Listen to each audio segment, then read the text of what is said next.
నమస్తే అండి. Welcome back to Ashwini thoughts. మేము చాలా బాగున్నామండి. మీరందరూ కూడా బాగుండాలని ఆ లక్ష్మీ గణేష్ని వేడుకుంటున్నాను. రేపే కాలభైరవ అష్టమి కదండి. ఈరోజు మిరియాల దీపారాధన చేయడం వల్ల చాలా మంచిదండి. అదేవిధంగా గుమ్మడికాయ అందులో కూడా మనం దీపారాధన చేయడం వల్ల మంచిది. కానీ మరి మిరియాల దీపారాధన ఎలా చేస్తారు, దానివల్ల కలిగే ప్రయోజనాలు ఏంటి, ఎక్కడ చేయాలి, ఎన్ని మిరియాలు ఉపయోగించాలి ఏంటి, ఇలాంటివన్నీ ఈ వీడియోలో. మరి తిథి ఆ రోజు ఏంటి, నక్షత్రం ఏంటి, శుభ సమయాలు ఏంటి, ఇలాంటివన్నీ చూద్దాము. శ్రీ క్రోధినామ సంవత్సరం దక్షిణాయనం, శరత్ ఋతువు, కార్తీక మాసం, కృష్ణపక్షం, సూర్యోదయం ఉదయం 6:15 సూర్యాస్తమయం సాయంత్రం 5:32.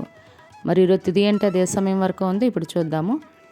ఈరోజు తిథి కార్తీక బహుళ అష్టమి. అష్టమి తిథి నవంబర్ 22 శుక్రవారం రాత్రి 9:08 అండి.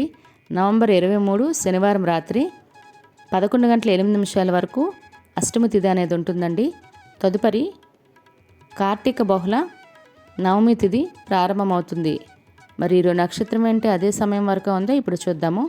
ఈరోజు నక్షత్రం మగ నక్షత్రం నవంబర్ 23 శనివారం రాత్రి 10:21 వరకు ఉంటుంది. తదుపరి పుబ్బా నక్షత్రం ప్రారంభమవుతుంది. ఈరోజు రాశి సింహరాశి. సింహరాశి ఈరోజు పూర్తిగా ఉంటుందండి. ఈరోజు జన్మించిన వారు సింహరాశిలోకి చెందుతారు. యోగం ఐనొద్రు ఉదయం 11:40 వరకు. తదుపరి వైద్యుతి. కరణం బాలవ ఉదయం 7 గంటల వరకు. తదుపరి కౌలవ రాత్రి 8 గంటల వరకు. తదుపరి తైతల గర. చూశారు కదండి. ఇప్పుడు ఈరోజు అశుభ గడియలు చూద్దాము. ముందుగా అశుభ గడియలు చూద్దాము. అశుభ గడియల్లో ముందుగా వర్జం ఉదయం 9:35 నుండి ఉదయం 11:17 వరకు. దుర్ముహూర్తం ఉదయం 6:01 నుండి ఉదయం 7:33 వరకు దుర్ముహూర్తం అనేది ఉంటుంది. రాహుకాలం ఉదయం 9 గంటల నుండి ఉదయం 10:30 వరకు. యమగండం మధ్యాహ్నం 1:30 నుండి మధ్యాహ్నం 3 గంటల వరకు యమగండం అనేది ఉంటుంది. గుళిక కాలం ఉదయం 6:50 నుండి ఉదయం 8:09 వరకు. ఇవన్నీ ఈరోజు అశుభ సమయాలండి. మరి ఇప్పుడు ఈరోజు శుభ సమయాలు అనేవి చూద్దాము. శుభ సమయాల్లో ముందుగా బ్రహ్మ ముహూర్తం తెల్లవారితే 4:53 నుండి తెల్లవారితే 5:41 వరకు. అమృత గడియలు సాయంత్రం 5:10 నుండి సాయంత్రం 6:08 వరకు.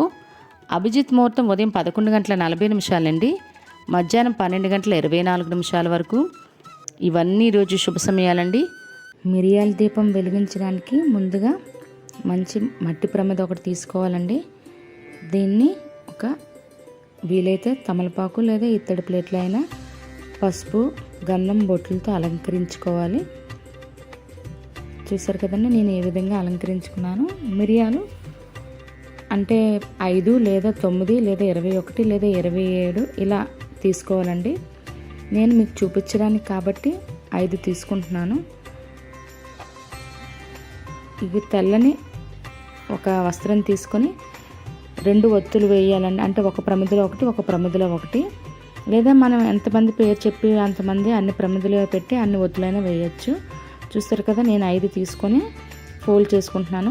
ఒత్తి దగ్గరికి కరెక్ట్గా వచ్చేలాగా ఈ మిరియాలన్నింటినీ ఒక దగ్గర చేర్చుకొని చిన్న మూటలా కట్టుకోవాలన్నమాట. ఓపెన్గా ఉంచితే మరలా మొత్తం వచ్చేస్తాయి కదా, అందుకనేసి చిన్న వైట్ దారంతోనే మరలా మూటలా కట్టాలన్నమాట. అప్పుడు మనకి ఒత్తులా తయారవుతుంది. చూసారు కదండి. ఇదిగోండి నేను వెనకాతలు ఎక్స్ట్రా ఎక్కువగా ఉన్న ఈ వస్త్రం ఏవైతే ఉందో అది కట్ చేసేసాను. మరీ ఎక్కువైంది అనుకోండి మనకి ప్రమిదికి కన్నా ఎక్కువైపోతుంది అన్నమాట. చిన్నది కరెక్ట్గా మనకు ఒత్తి వచ్చేలాగా ఉండాలని నేను తగ్గించుకున్నాను. మరలా దీనికి కరెక్ట్గా అయితే మనం ఆముద నూనె అయితే చాలా మంచిదండి, మంచి ఫలితాలు వస్తుంది. లేదా నువ్వుల నూనె అయినా. నేను ఇప్పుడు మీకు చూపించడానికి నువ్వుల నూనె తీసుకున్నాను అనమాట. నువ్వుల నూనెను ఒత్తిని నానబెట్టి దీన్ని ఇంట్లో కాదండి మనము అయితే కాలభైరవ స్వామి గుళ్ళో అయినా లేదా శివాలయంలో అయినా మనం వెలిగించవలసి, అదే అష్టమి తేదీ ఉన్న సమయంలో ఇవి వెలిగించవలసి ఉంటుంది. ఇలా వెలిగించడం వల్ల మనకి రుణ బాధలైనా ఇప్పటి వరకు జరగనివి, మనకి ఎన్ని పూజలు ఎన్ని చేసినా జరగట్లేదు అనుకునే అంత పెద్ద కోరికలైనా తప్పకుండా నెరవేరుతాయండి. చూసారు కదండి. దీన్ని ఒత్తి వెలిగించడానికి ముందుగా మనం ఆ మిరియాల మీద కొంచెం కర్పూరం కానీ చల్లినట్టయితే మనకు తొందరగా వెలుగుతుంది. ఇలా 9 సార్లైనా 11 సార్లైనా కాలభైరవ స్వామి గుళ్ళో అయినా లేదా శివాలయంలో అయినా మనము వెలిగించుకుంటే మంచిదండి. ఏ రోజు కుదరకపోయినా ఈ కాలభైరవ అష్టమి రోజైనా వెలిగించుకోవడం వల్ల తప్పక మనం ఏ కోరిక అనుకుంటే అది మాత్రం నెరవేరుతుందండి. చాలా మహిమగల అంటే ఈ దీపం అండి ఇది. ఇదే కాకుండా కాలభైరవ అష్టమి రోజు బూడిద గుమ్మడికాయతో దీపారాధన అనేది చేస్తారండి. మరియు కాలభైరవ అష్టకం చదువుకోవడం వల్ల కూడా ఎటువంటి రుణ బాధలు ఉన్నా లేదా ఆరోగ్య సమస్యలు ఉన్నా ఇలాంటివన్నీ కూడా తీరుతాయండి. కాబట్టి తప్పకుండా ప్రయత్నించండి. దీపారాధన కూడా చాలా సింపుల్ రెమెడీ అండి. ఇలాంటి అవకాశం మనకి ఎప్పుడో కానీ రాదు. ఈ దీపాన్ని మాత్రం ఇంట్లో మాత్రం పొరపాటున కూడా వెలిగించకండి.